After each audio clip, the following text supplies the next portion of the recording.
One day, James had to wait at the station till Edward and his train came in. This made him cross. Late again.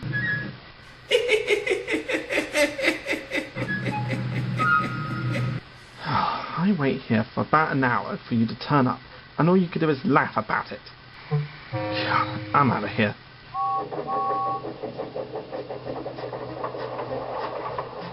After James had finished his work, he went back to the yard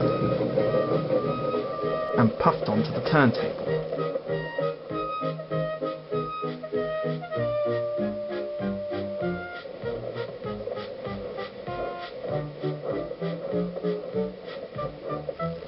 He was still feeling very bad-tempered.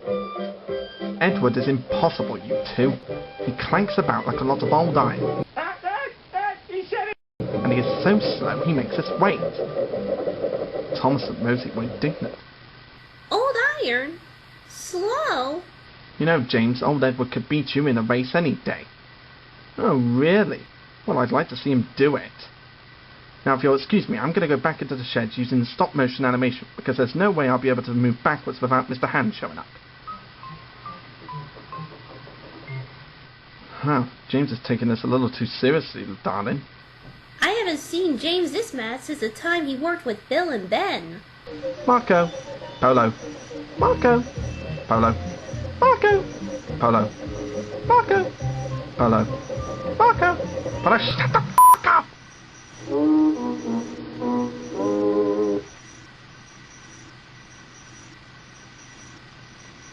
Next morning, James's driver was suddenly taken ill. The poor bastard could hardly stand, so the fireman uncoupled James ready for shunting. James was impatient. Suddenly the signalman shouted. There was James puffing away down the line. Oh dear God, I better do something about this. All traffic halted. Whew! And it only took me 10 minutes to decide what to do about it. Then he told the fireman what had happened. Okay, so it's like this. Two boys were on James's footplate fiddling with the controls. Phew! Wait, what do you mean, phew? James is running away on his own, and all you can say is phew? Well, I just thought he was cursed again. Like that time when I tried to light him up a few days ago. Come on, light up!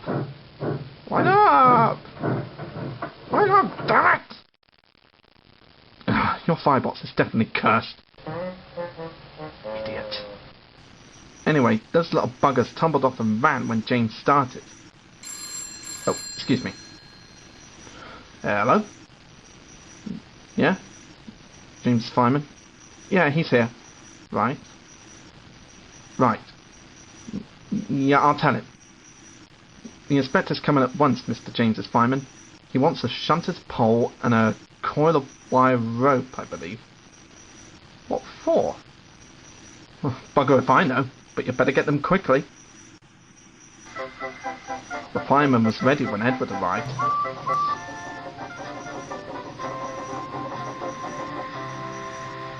The inspector saw the pole and the rope. Good man, jump in. We'll catch James. But if we don't, I'll go to his funeral. James was laughing.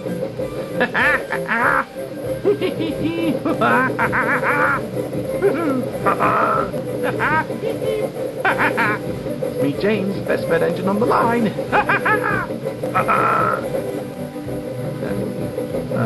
Okay, this has all been fun, driver, but I think we should slow down. Hello? Going faster and faster here. I really think we should start slowing down now. Okay, this really would be a good time to slow down. What? Why aren't you slowing down? What? Oh, dear God. This means I haven't got a driver if I can't. Oh, dear God, I can't stop. No! No, help me! We're coming, James!